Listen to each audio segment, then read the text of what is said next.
നിങ്ങളെ പരീക്ഷിക്കാൻ വേണ്ടിയാ, ചില ജനനം നിങ്ങളെ പരീക്ഷിക്കാൻ വേണ്ടിയാ.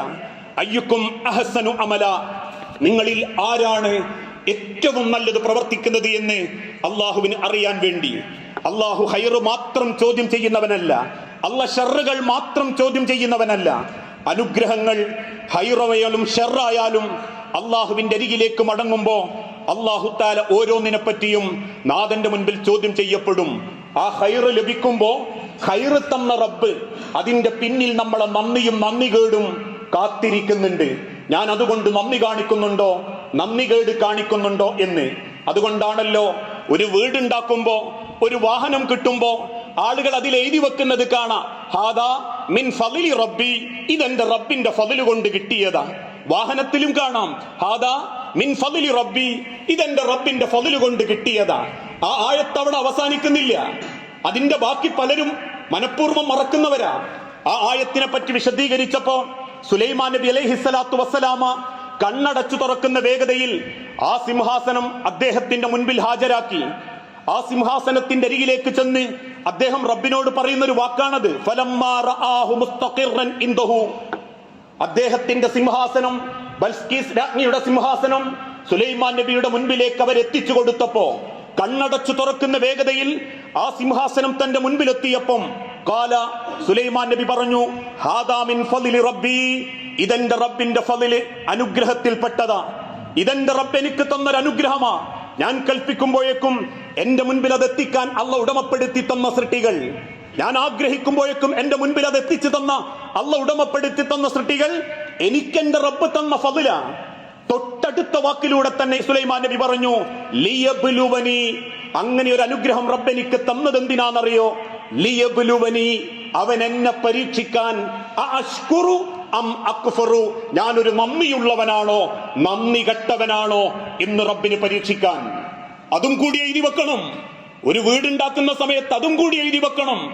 അള്ളാന്റെ നിയമത്ത് കിട്ടി, എല്ലാ പണിയും വേഗം കഴിഞ്ഞു, വീട്ടുകൂടലും കഴിഞ്ഞു, സുബഹി ബാങ്ക് കൊടുക്കുമ്പോൾ പുതച്ചുറങ്ങാണെങ്കിൽ അം അക്ഫറു, ആ നന്ദി കെട്ടവനാണെന്ന് റബ്ബിന് ബോധ്യപ്പെട്ടു കഴിഞ്ഞു.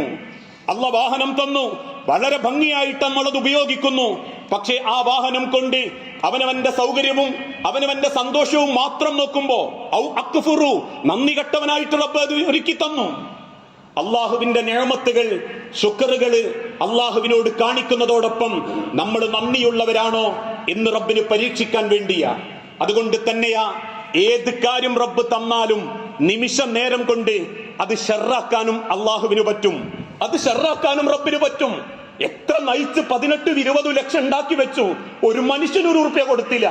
ആ 20 ലക്ഷം ബാങ്കിലുള്ളതിന്റെ ആശ്വാസത്തിൽ നിങ്ങൾ നടന്നാലും നാളെ ബാത്റൂമിൽ പോകുമ്പോ ഒരു ബ്ലഡ് കണ്ടാ മതി, 20ന്റെ കൂടെ 20ഉം കൂടി നാട്ടുകാർ പിരിച്ചിട്ട് ആ 20നെ നശിപ്പിക്കാൻ അള്ളാഹ്ക്ക് സെക്കൻഡുകൾ മതി. അതുകൊണ്ടല്ലേ ചരിത്രം പറയുന്നത്, ഫോട്ടോഗ്രാഫറായ കെവിൻ കാർട്ടൻ സൊമാലിയയിലെ പട്ടിണിക്കാരുടെ ഫോട്ടോ എടുക്കാൻ ചെല്ലുമ്പോ മരിച്ചെക്കാൻ കാത്തു നിൽക്കുന്ന ഒരിറ്റു വെള്ളത്തിനും ഭക്ഷണത്തിനു വേണ്ടി എഞ്ഞു നീങ്ങുന്ന ഒരു പെൺകുട്ടിയെ കണ്ടു. എല്ലും തോലുമായ പെൺകുട്ടിയെ ഫോട്ടോ എടുക്കാൻ കാത്തിരിക്കുമ്പോ ആ പെൺകുട്ടിയുടെ മരണത്തിന് വേണ്ടി കാത്തിരിക്കുന്ന ഒരു കഴുകനും പിൻഭാഗത്ത് വന്നിരുന്നു. ആ കഴുകന്റെ ആവശ്യം പെൺകുട്ടിയുടെ ശരീരമാ. ആ പെൺകുട്ടിയുടെ ആവശ്യം എന്തെങ്കിലും ഒന്ന് ജീവൻ നിലനിർത്താനാ. ആ മരിക്കാൻ കാത്തു നിൽക്കുന്ന പെൺകുട്ടിയെ കഴുകൻ നോക്കി നിൽക്കുമ്പോ അത് തന്റെ ക്യാമറയിൽ പകർത്തിയ കെവിൻ കാർട്ടൻ എന്ന ഫോട്ടോഗ്രാഫർക്ക് ആ ഫോട്ടോയുടെ പേരിൽ ലോക പ്രശസ്തി കിട്ടി. രാജ്യങ്ങൾ ഫ്രീ പാസുകൾ അനുവദിച്ചു. ലോകത്തുള്ള സർവ്വ രാജ്യങ്ങളിലും അദ്ദേഹം ആശീർവദിക്കപ്പെട്ടു. ലോകം ചർച്ച ചെയ്ത ആ ഫോട്ടോയുടെ കൂടെ അദ്ദേഹത്തിന് പണവും സമ്പത്തും അധികാരവും കുന്നുകൂടിയപ്പോ 3 കൊല്ലങ്ങൾക്കപ്പുറം ഒരു യൂണിവേഴ്സിറ്റിയിൽ കുട്ടികളുമായി സംവദിക്കുമ്പോ ഒരു പെൺകുട്ടി എഴുന്നേറ്റ് നിന്ന് ചോദിച്ചു, കെവിൻ കാർട്ടൻ, ആ ചിത്രത്തിൽ കണ്ടത് ഒരു കഴുകൻ മാത്രമാ, ഒരു കഴുകനും കൂടി അവിടെ ഉണ്ടായിരുന്നല്ലോ.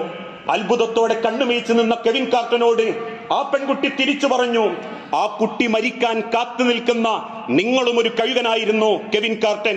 താങ്കൾക്ക് പറ്റുമായിരുന്നെങ്കിൽ കയ്യിലുള്ള ഒരു ഭക്ഷണത്തിന്റെ ഒരൽപ്പ കഷണം കൊണ്ടെങ്കിലും ആ പിഞ്ചു പൈതലിനെ രക്ഷിക്കാൻ ശ്രമിക്കാതെ ഫോട്ടോക്ക് വേണ്ടി കാത്തിരുന്ന താങ്കളും കഴുകനും തമ്മിൽ എന്ത് വ്യത്യാസമെന്ന് ചോദിച്ചപ്പോ 3 കൊല്ലം ലോകത്തിന്റെ മുൻപിൽ ആദരിക്കപ്പെട്ട മനുഷ്യൻ 3 മാസങ്ങൾക്കുള്ളിൽ വിഷാദ രോഗത്തിന്റെ മുൻപിൽ ആത്മഹത്യ ചെയ്യേണ്ടി വന്നെങ്കിൽ ഖൈരിഹി വശരിഹി, ഖൈറും ഷെറും പടച്ചോൻ തരുന്നതാ. അതൊരുപാട് മുതലുണ്ടായാൽ കിട്ടൂല, വലിയ തറവാടുണ്ടെങ്കിലും കിട്ടൂല. മറിച്ചത് അള്ളാഹു നൽകുന്നതാണെങ്കിൽ പടച്ച റബ്ബ് പലതുകൊണ്ടും പരീക്ഷിക്കും. ഖൈറ് കൊണ്ടും പരീക്ഷിക്കും, ഷർറ് കൊണ്ടും പരീക്ഷിക്കും. ആ ഷർറിനെ മാത്രം നമ്മൾ നോക്കിക്കാണുമ്പോ അതിനേക്കാളും വലിയ ഒരുപാട് ഖൈറെന്ന പരീക്ഷണം പടച്ചോൻ തന്നിട്ടുണ്ടെങ്കിൽ ആ ഖൈറ് അള്ളാഹുവിന്റെ തിരിച്ചു മാർഗത്തിൽ അവന് പുണ്യം ചെയ്തും നന്ദി കാണിച്ചും മുൻപോട്ട് പോകാൻ നമ്മളെ കൊണ്ട് സാധിക്കുമ്പോഴാണ് ഏത് പ്രകൃതിയും ഏത് ക്ഷോഭങ്ങളും നമുക്ക് മാതൃകയായി മാറുന്നത്. ആ തിരിച്ചറിവ് മാത്രമാകണം ഇത്തരത്തിലുള്ള പരീക്ഷണങ്ങളെ കൊണ്ട് നമ്മൾ ചിന്തിക്കേണ്ടതും. ദൈവം പരീക്ഷിച്ചു, ദൈവം ശിക്ഷിച്ചു, അല്ലെങ്കിൽ അള്ളാന്റെ ഒരു ശിക്ഷ ഇറങ്ങി എന്നൊന്നും ഒരു കാര്യത്തെയും വിശദീകരിക്കേണ്ടതില്ല. അത് റബ്ബിന്റെ തീരുമാനമാണ്. അള്ളാഹു എന്തുദ്ദേശിച്ചോ അത് നമ്മൾ ഉദ്ദേശിക്കാൻ വകുപ്പില്ല. ഇനി അങ്ങോട്ട് കാണിച്ചു തന്ന അടയാളങ്ങളെ കൊണ്ട് വലനുദീകന്നക്കും മിനൽ അദാബിൽ അദ്നാ ദൂനൽ അദാബിൽ അക്ബർ, വലിയൊരു പൊട്ടിപ്പൊളിയൽ വരുന്നതിന്റെ മുൻപ് നമുക്ക് നമ്മളോട് എന്ത് ചെയ്യാൻ പറ്റും എന്ന് തിരിച്ചറിഞ്ഞ് ചിന്തിക്കാനാവട്ടെ. ഓരോ പ്രകൃതിക്ഷോഭങ്ങളും ഉരുൾപൊട്ടലുകളും അള്ളാഹുവിന്റെ പരീക്ഷണങ്ങളും ഇന്ന് ചിന്തിക്കുക. അങ്ങനെ ചിന്തിക്കുന്ന യഥാർത്ഥ മുഅ്മിനീങ്ങളിൽ അള്ളാഹു നമ്മളെ എല്ലാവരെയും ഉൾപ്പെടുത്തി അനുഗ്രഹിക്കുമാറാകട്ടെ.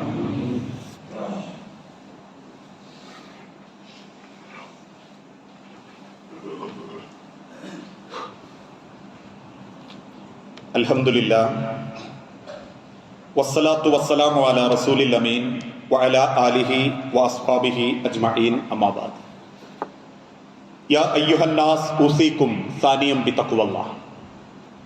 ജീവിതത്തിന്റെ ഒരു രംഗത്തും അള്ളാഹുവിനെ മറന്നുപോകരുത് എന്ന് ഒരിക്കൽ കൂടി എന്നോടെന്ന പോലെ നമ്മളിൽ ഓരോരുത്തരോടും വസിയത്ത് ചെയ്യുകയാണ്, ഉപദേശിക്കുകയാണ്. സൂചിപ്പിക്കപ്പെട്ടതുപോലെ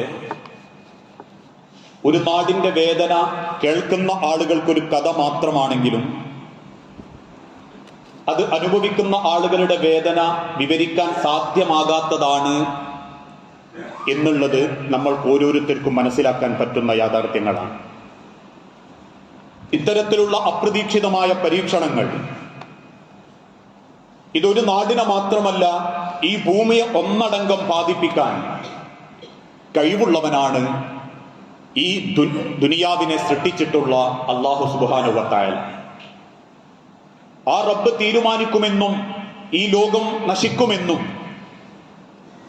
ആത്യന്തികമായി അവസാനം എല്ലാവരും അള്ളാഹുവിന്റെ മുൻപിൽ ഹാജരാക്കപ്പെടുമെന്നും അല്ലാഹു തആല വിശുദ്ധ ഖുർആനിലൂടെ ഓർമ്മപ്പെടുത്തിയിട്ടുണ്ട്.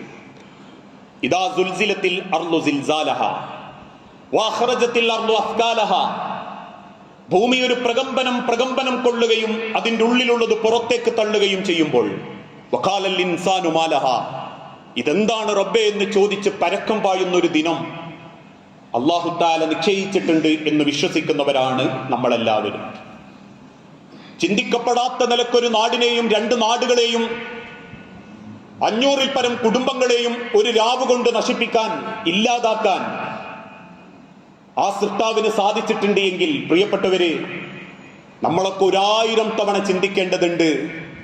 അള്ളാഹു തീരുമാനിച്ചാൽ യാതൊരുവിധ ഉറപ്പുമില്ലാതെ ജീവിക്കുന്നവരാണ് ഞാനും നിങ്ങളും എന്നുള്ള യാഥാർത്ഥ്യം.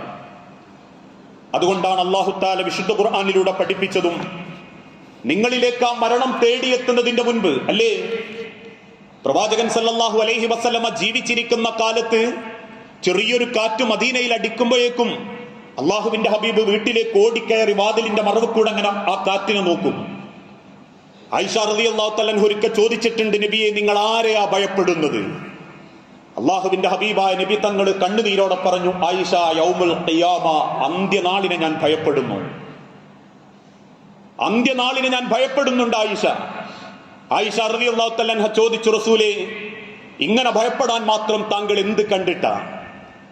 അള്ളാഹുവിന്റെ റസൂൽ സല്ലല്ലാഹു അലൈഹി വസല്ലമ പറഞ്ഞു, അള്ളാഹുവിന്റെ അരികിലേക്കുള്ള യാത്രയിൽ അള്ളാഹുവിന്റെ സിംഹാസനത്തിന്റെ താഴെ കാഹളത്തിൽ ഊതുന്ന മലക്കിനെ അള്ളാഹു എനിക്ക് കാണിച്ചു തന്നു. വനുഫിഖ ഫിസ്സൂർ, കാഹളത്തിൽ ഊതാൻ നിശ്ചയിക്കപ്പെട്ട മലക്കിനെ ഞാൻ ആ സിംഹാസനത്തിന്റെ താഴെ കണ്ടു.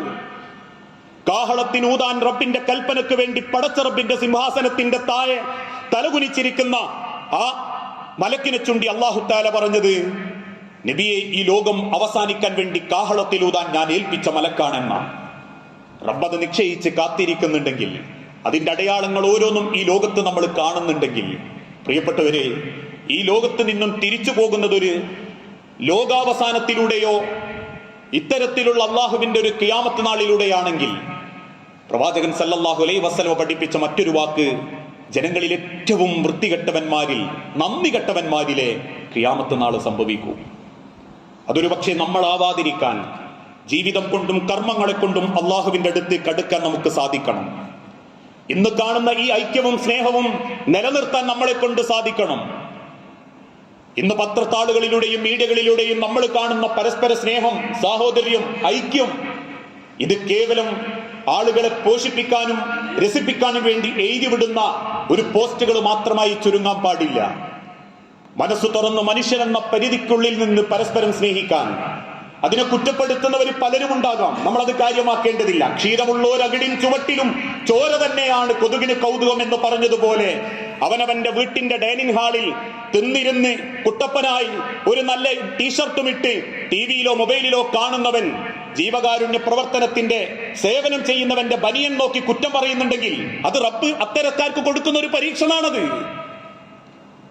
അവന്റെ ഐഡന്റിറ്റി ബനിയനല്ലെന്നും ഞാൻ അകത്തിരുന്ന് ഭക്ഷണം കഴിച്ച് സുഭിക്ഷനായിരിക്കുമ്പോഴും പൊരിവെയിലത്തും മഴയത്തും ആ നാടിനെ സമുദ്ധരിക്കാൻ വേണ്ടി യുവാക്കൾ പോകുന്നുണ്ടെങ്കിൽ അവന്റെ ബനിയൻ കൊണ്ട് മാത്രം നിങ്ങളൊരു സമൂഹത്തെ കുറ്റപ്പെടുത്തരുത്. കാരണം സമൂഹത്തിന്റെ ഐഡന്റിറ്റി അവരണിഞ്ഞിരിക്കുന്ന ബനിയൻ അവർക്ക് കിട്ടേണ്ട വോട്ട് ബാങ്കുകളായിട്ടല്ല, മറിച്ച് യൗവനങ്ങളുണ്ട് ഈ കേരളത്തെ താങ്ങി നിർത്താൻ എന്ന തിരിച്ചറിവോടെയാണെങ്കിൽ ആ തിരിച്ചറിവോടുകൂടി പ്രാർത്ഥനയായിട്ടെങ്കിലും നമുക്ക് കൊടുക്കാൻ പറ്റണം. ഫാസിസക്കാരും ചേർന്ന് നിൽക്കുന്നതിനെ വെറുക്കുന്നവരും മീഡിയകളിലൂടെ എന്ത് കൊഞ്ഞനം കുത്തിയാലും ശരി, നാളെ ഈ സമൂഹത്തിന്റെ നന്മകൾക്ക് വേണ്ടി മുന്നിട്ടിറങ്ങുന്ന യുവാക്കളെ നിങ്ങൾ എന്ത് ചെയ്തു എന്ന് ചോദിക്കുമ്പോ ഞങ്ങളിതാ ഒരു നാടിന്റെ പുരോഗമനത്തിന് വേണ്ടി മെനക്കെട്ടിട്ടുണ്ട് എന്നറിയിക്കാൻ അവർക്കൊരു ഐഡന്റിറ്റിയാണ് ബനിയനെങ്കിൽ ധരിക്കട്ടെ അവര്. സംഘടന വേണ്ട, സംഘടന തിന്മയാ, രാത്രികാലങ്ങളിൽ ഏതെങ്കിലും മൂലക്കിരുന്ന ഒരു മജ്‌ലിസ് സംഘടിപ്പിച്ചാൽ മതി എന്ന് പറയുന്നവരും കാണട്ടെ.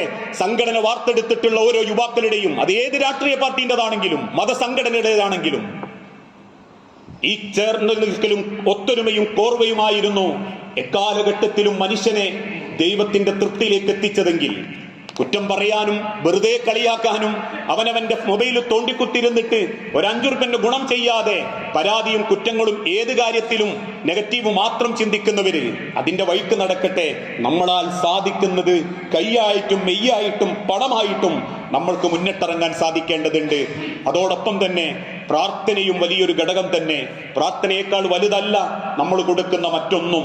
മനസ്സമാധാനം കിട്ടാൻ, കുടുംബങ്ങളെ സന്തോഷത്തോടെ മുന്നോട്ട് കൊണ്ടുപോകാൻ, നഷ്ടപ്പെട്ടു പോയ ജീവിതങ്ങൾക്ക് ആഖിറത്തിൽ നല്ല സമാധാനത്തോടെ ജീവിക്കാൻ, അതിനേക്കാൾ ഏറെ നാളെ റബ്ബിന്റെ മുൻപിൽ ഇത്തരമൊരു ദുരന്തത്തിലൂടെ അള്ളാഹുവിന്റെ അരികിലേക്ക് മടങ്ങിപ്പോകുന്ന ഒരു അവസ്ഥ വരാതിരിക്കാൻ ഹൃദയം കൊണ്ട് പ്രാർത്ഥിച്ച് അള്ളാഹുവിന്റെ അരികിലേക്ക് അടുക്കാനാവട്ടെ. ഈ പരീക്ഷണങ്ങൾ അത്തരത്തിൽ ചിന്തിക്കുകയും ജീവിതത്തെ ചിട്ടപ്പെടുത്തുകയും ചെയ്യുന്ന യഥാർത്ഥ മുഅ്മിനീങ്ങളിൽ അള്ളാഹു നമ്മളെ എല്ലാവരെയും ഉൾപ്പെടുത്തി അനുഗ്രഹിക്കുമാറാകട്ടെ. അള്ളാഹുവെ, അറിഞ്ഞുമറിയാതെയും ഒരുപാട് തെറ്റുകുറ്റങ്ങൾ സംഭവിച്ചു പോകുന്നുണ്ട് നാഥ. എല്ലാം വിട്ടുപുറത്തു മാപ്പാക്കി നിന്റെ സ്വർഗത്തിൽ ഇതേ രൂപത്തിൽ നീ ഞങ്ങളെ ഒരുമിപ്പിച്ചു കൂട്ടണമേ. അള്ളാഹുവെ, മക്കളില്ലാതെ പരീക്ഷിക്കപ്പെടുന്ന ഇണകൾക്ക് മക്കളെന്ന അനുഗ്രഹം നൽകി ഓരോ കുടുംബങ്ങളോടും നീ കാരുണ്യം കാണിക്കണമേ നാഥ. ചെറുതും വലുതുമായ പല അസുഖങ്ങളും ബാധിച്ചവരുണ്ട് നാഥ. ആ അസുഖങ്ങൾ എളുപ്പം ശിഫ നൽകി ആഫിയത്തോടെ ദീർഘായുസ്സോടെ ജീവിക്കാൻ ഞങ്ങൾക്ക് ഓരോരുത്തർക്കും നീ തൗഫീക്ക് നൽകണമേ. അല്ലാഹുമ്മ ഗ്ഫിർ ലിൽ മുഅ്മിനീന വൽ മുഅ്മിനാത്ത് അൽ മുസ്ലിമീന വൽ മുസ്ലിമാത്ത് അൽഅഹ്യാഉ മിൻഹും വൽ അംവാത്ത് ഇന്നക മുജീബുദ് ദഅവാതി യാ ഖാദിയൽ ഹജാത്ത്. اللهم اعز الاسلام والمسلمين واذل الشرك والمشركين. اللهم اجرنا من النار، اللهم اجرنا من النار، اللهم اجرنا من النار. ربنا تقبل منا انك انت السميع الدعاء. അല്ലാഹുവേ, പ്രാർത്ഥിക്കണമെന്ന് വസിയത്ത് തന്നവരുണ്ട്.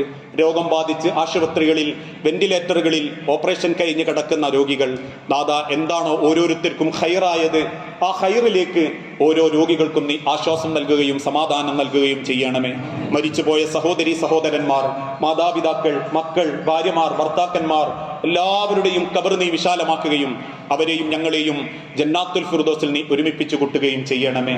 അല്ലാഹുവേ, ഈ സമൂഹത്തിൽ പടർന്നുകൊണ്ടിരിക്കുന്ന മാരകമായ പരീക്ഷണങ്ങളിൽ നിന്ന് അല്ലാഹുവേ, നിന്റെ പ്രകൃതിക്ഷോഭങ്ങളിൽ നിന്ന് ഞങ്ങളുടെ നാടിനെയും സമൂഹത്തെയും വിശ്വാസത്തെയും നീ കാത്തിരക്ഷിക്കണമേ. അല്ലാഹുവേ, ഞങ്ങളോടൊപ്പം എല്ലാ വെള്ളിയാഴ്ചയിലും ഈ പള്ളിയിൽ ഒരുമിച്ച് കൂടിയിരുന്ന സഹോദരങ്ങളിൽ പലരും, പ്രത്യേകിച്ച് ഇന്ന് രാവിലെ മരണപ്പെട്ട റഷീദ് ഖാ അടക്കം, നാദാ നിന്റെ വിളിക്ക് ഉത്തരം നൽകി നിന്നിലേക്ക് എത്തിയിട്ടുണ്ട്. അള്ളാഹുവെ ഖബർ വിശാലമാക്കി കൊടുക്കുകയും അറിഞ്ഞും അറിയാതെയും ഞങ്ങൾക്ക് പറ്റിപ്പോയ പാപത്തിന്റെ പേരിൽ ഖബറിൽ ഒരിക്കലും നീ ഞങ്ങളെ പ്രയാസപ്പെടുത്താതെ നിന്റെ സ്വർഗത്തിന്റെ എല്ലാ ഭാഗങ്ങളിലും ജീവിതം കൊണ്ട് സന്തോഷം കണ്ടെത്തുന്ന മുഅ്മിനീങ്ങളിൽ നീ ഞങ്ങളെ അനുഗ്രഹിച്ചുൾപ്പെടുത്തി നൽകണമേ. റബ്ബനാ ആതിനാ ഫിദ്ദുനിയ ഹസന വഫിൽ ആഖിറതി ഹസനത വഖിനാ അദാബന്നാർ.